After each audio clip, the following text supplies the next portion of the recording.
Hello again. I'm back and I'm done edging you guys, for now at least. So let's get reacclimated. I know I've left you discombobulated, but let's move on and forward.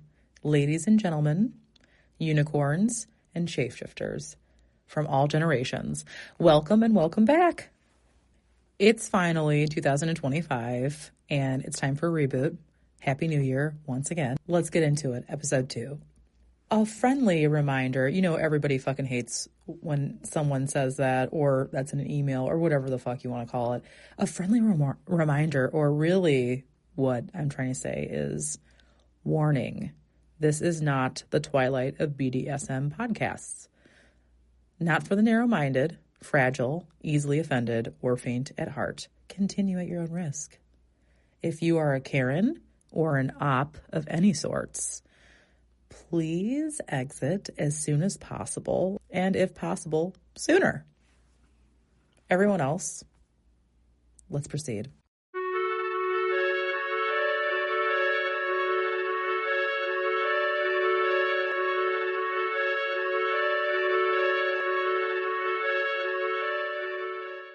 Dungeon monitors, what is that? What are those? Why?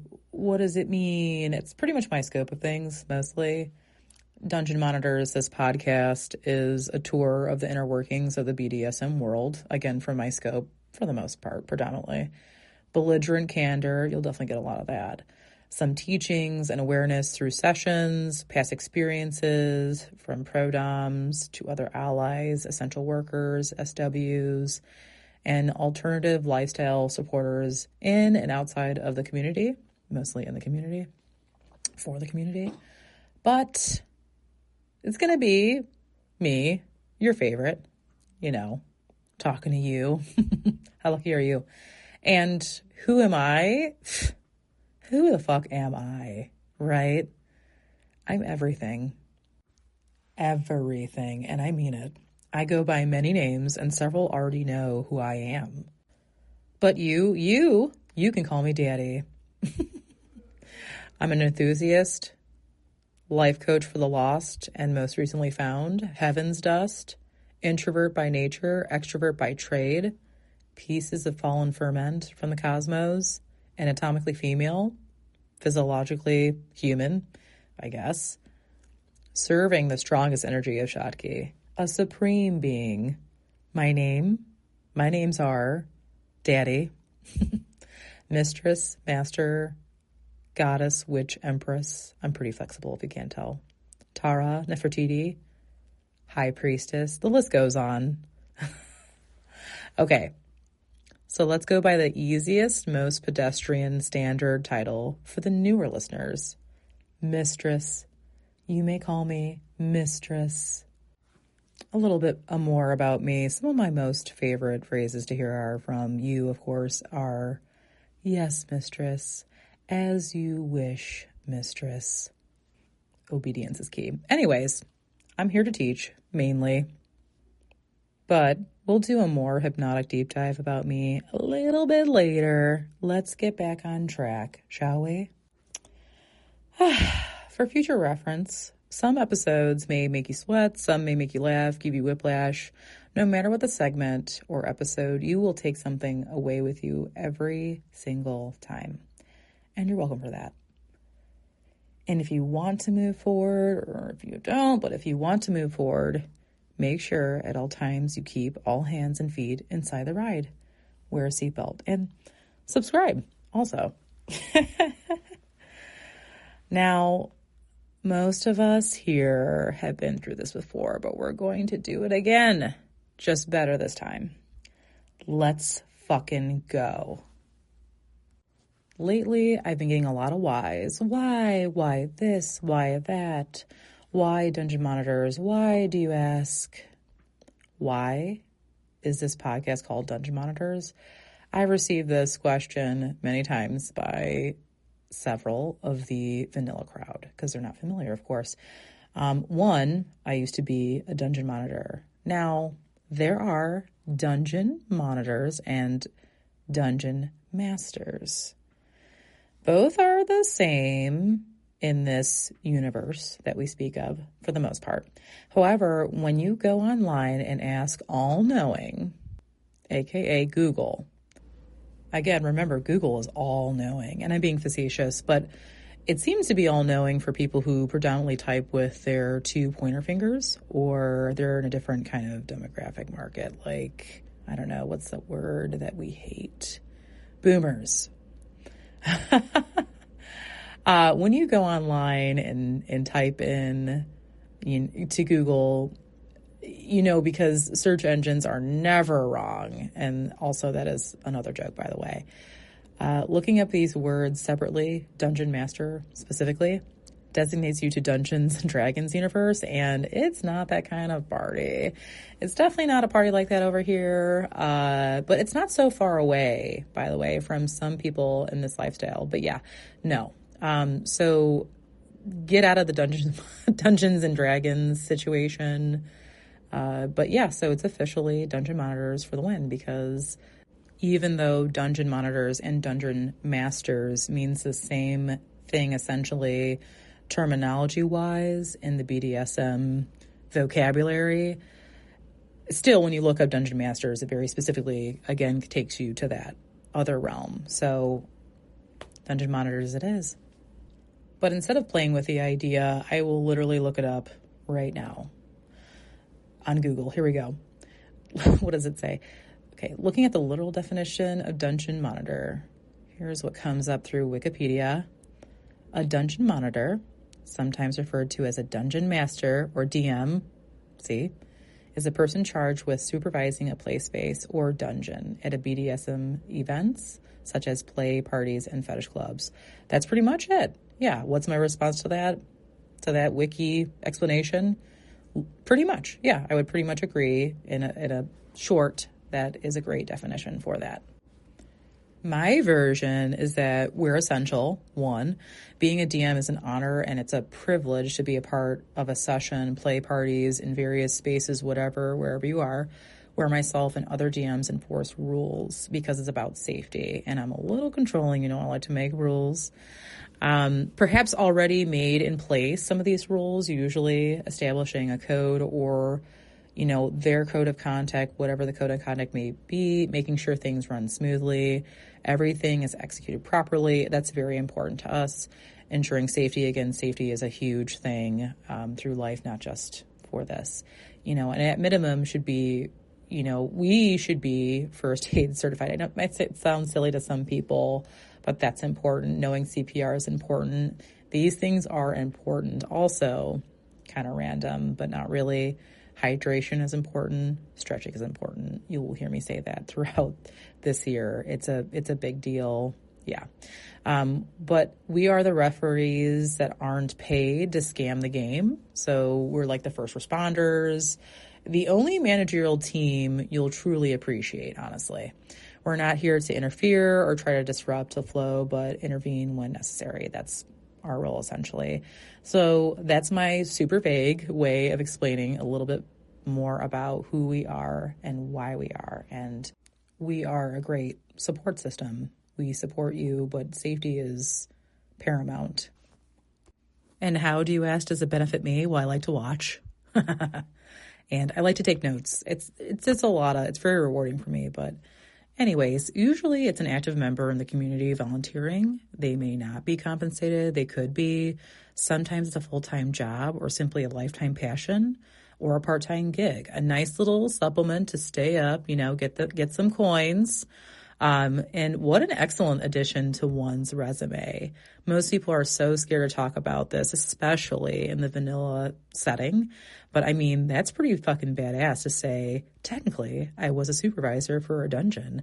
That is so fucking boss. You should see my resume. It's pretty impressive. And it might be actually scary for some people if you go a little further down that little rabbit hole further back in the past. But now I picked up some, nice little hobbies, like putting inspirational quotes on furniture, paddles, whatever, like pain slut, cunt, sub, bitch. It's fun. Anyway, moving forward, I feel honored to be a part of it all. So depending where I go, I'll just do it to do it because it's rewarding for me. I really enjoy it. And no one can do it like we can. I just need to put that out there. It's important. Anyone can say, I want to do this, but it has to be in you. You have to want to do it. For this commitment, really all commitments, you need to be passionate about it. Can't be fake. I digress. No one can do it like we can do it. Alternative lines of work, non-vanilla vocations, not everyone can do what we do in our field. And to all of those participating personally or professionally, thank you, especially for listening. You are essential. And thank you for not only your services, but your existence. But yes, because these people are passionate. We are passionate about these things. And what a lot of people don't realize is we provide value not only to you, and onto ourselves, but onto others as well. So again, you are welcome, period. Thanks again. Okay, so some work 9 to 5. We do not. We are the children of the night, working at any hour of the day to assist you in the escape any hour of all hours of the day. Our time is very valuable and should never be wasted. We're not to be overlooked or underappreciated because really, who are you without us? All in all, it's a great experience. It's meant to be one, at least. And I can't put into words all that I've learned in this position, specifically of being a dungeon monitor. I've also been on the other end as a dominatrix, pro-dom, if you will. You'll notice a flex totally between the two. But for now, let's continue on the DM rabbit hole because I am spiraling yet again. All arenas, dungeons, parties are different rules, scenes, scenarios, expectations, but something that will always be enforced in these situations is consent. Consent is mandatory to move forward with anything. Everything and anything BDSM begins and ends with consent.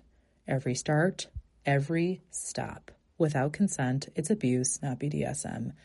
Don't get it fucking confused. Consent is necessary. Approval is necessary.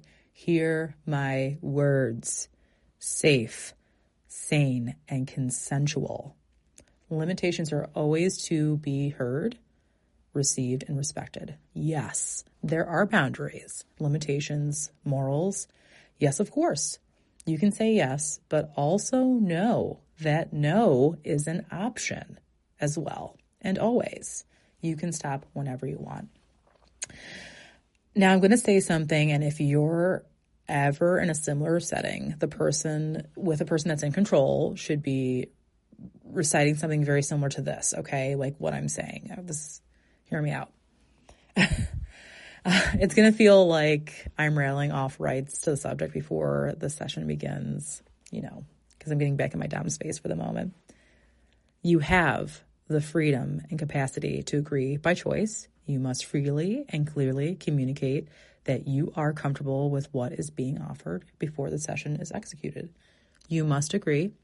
If you do not agree, the offer may be modified until agreed upon by all parties involved, or it can be canceled. If you tap out during a session or use a safe word, and the session will absolutely cease, during this intermission, things will be adjusted until you are ready to proceed. And of course, if necessary, the session can end. Of course, guys, it's okay if it ends, okay?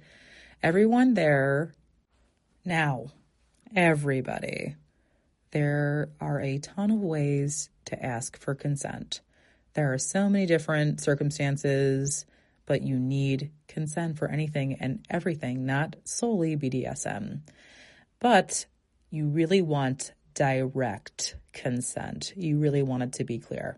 Weigh the option if you're skeptical of using the safe word. Are you withholding from using it because you don't want to disappoint the person, disappoint mistress, or if you need to stop, use it. That's why you have the availability or the option for a safe word. So if you need to use it, fucking use it.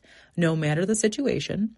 Boundaries will always be respected. Some are more extreme, some people like a little different things, a little more intense things, and they're more comfortable and have much less limitations. Some are not, and that's totally fine. Whether you're exploring or you're new or you're seasoned, if you will, like, you don't always have to go so fucking hard so fucking fast. Ease into it. It's okay. Slow and steady. Okay, of course, depending on what it is, what we're doing, what your likes are, or your limitations, what the fuck ever. Just don't, it's okay. Slow and steady. The hare wins. No, whoa, just kidding. The tortoise wins the race, not the hare. That's fucking funny as fuck. Anyways, affirmative consent for me is the most appreciated. Like, I love that shit. Love it. And it's not only for sexual acts, by the way. Don't be misinformed. Affirmative consent is another one you look up and it's like, oh, that's what it means.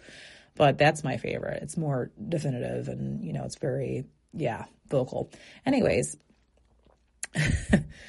back to dungeon monitors. Dungeon monitors should not be the only ones to embrace this. Anytime anyone in any situation should only proceed with consent.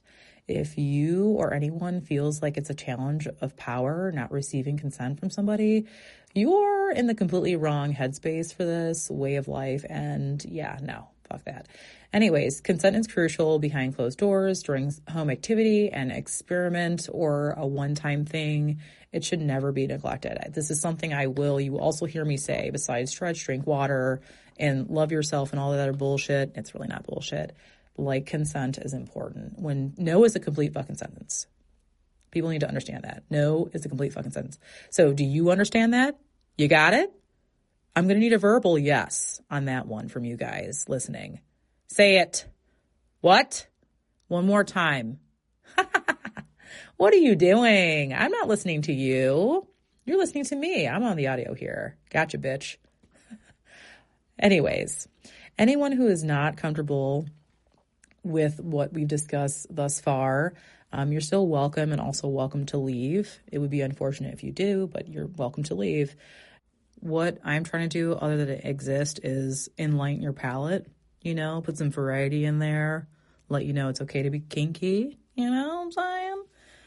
Show you the ways, not, to a degree, but if you're not comfortable, I understand. I would hate, again, for you to leave, but this is mild content as of now, and if this mild content is too crazy for you, wait till I start talking about sessions, house calls. Your heads are going to fucking explode.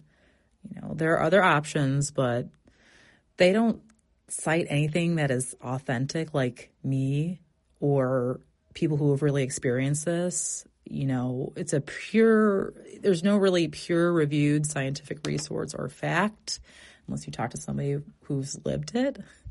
So here you'll get that. You'll get real life through the lens of me and how I feel and what I know and what I've seen and what I've gone through. And, what I'm trying to do is bridge the gap from this domain, improving the world one crack of the whip at a time. Let people know this is a safe space for creation. We're spreading, again, awareness, education, to the novice, the knowledgeable, and even the experienced. You may not be bound, but please, if you will listen and partake, I would love that. Just wanted to share that with you guys. And some things you guys should take into serious consideration is, who fucking cares? You care more than you think. Then the people who don't matter care. You care far more than them. Don't overthink it. Trust and safety are paramount. But when it comes to a specific topic, if you're uncomfortable, just communicate, talk, let them know. When trying something new or different, all boundaries should be established. Again, this is communication. Communication is key. These are my principles on the spectrum for this, for you guys, especially when you're doing things at home or with a personal or intimate partner that you have a long-term relationship with. It's communication key. I can't beat that down into you anymore, but I will if you want me to. Got it? All right. Leaning over to the dominatrix power dynamic, my favorite. All that I have already spoken still stays into play, with the consent, so on and so forth. But the expression of control is much different as a dominatrix. DM, a dungeon monitor, ensures safety. That's the number one priority. Now, as a pro-dom, my only priority is power. As a pro-dom, I am the doctor. I've collected your thoughts, what you believe you're here for. It could be much different than you assume. I examine the symptoms. Diagnosis is established by me.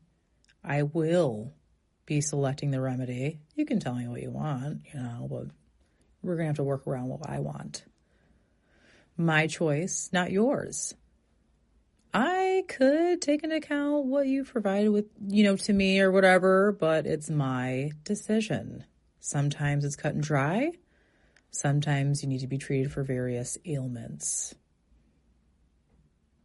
With your consent, of course.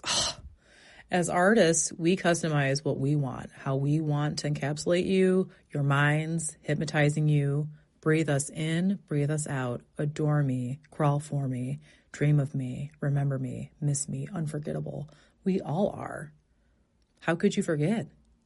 But should you need us, you remember, like it was only yesterday. All right, that's enough. I'm about to put on the fucking suit. I'm feeling like I need to put some latex on here. Ooh, all hot and bothered. Thank you for listening to the second episode of my audio art gallery, Dungeon Monitors. The why behind the what. Why, what is the Dungeon Monitor? And all that good shit. I hope you enjoyed it as much as I did. Proud of you. Look at you. You made it. You did so good. I'm really looking forward to sharing unconventional stories and experiences with you all in the near future. Prepare to fucking laugh at the weirdest shit that you least expect to laugh at. Maybe cry, experience confusion, light sweats, heavy sweats, panting, dizzy spells, heavy petting, euphoria, isolation, a sense of belonging. Maybe you're calling. Who knows? On other side. Sub, dom, verse, whatever. But I gotta tell you, if you don't appreciate this work of art's art form, you're welcome to not come back. You don't have to. And you don't have to talk shit, type shit. Also, you can just move on and get the fuck over it. But everybody else, you can look forward to hearing my beautiful voice as a kink coach, as a teacher, every month, the 1st and the 15th. Dungeon Monitors, twice a month. A hypnotic episode followed by a unrefined educational or just banter type shit. Whatever. Subscribe type shit. Subscribe on YouTube or follow me on the gram, formerly known as Millennial Dom, but it's changed to Dungeon Monitors Pod. Until then, remember your purpose, worship, kneel, obey every day. See you soon, or you'll hear me soon.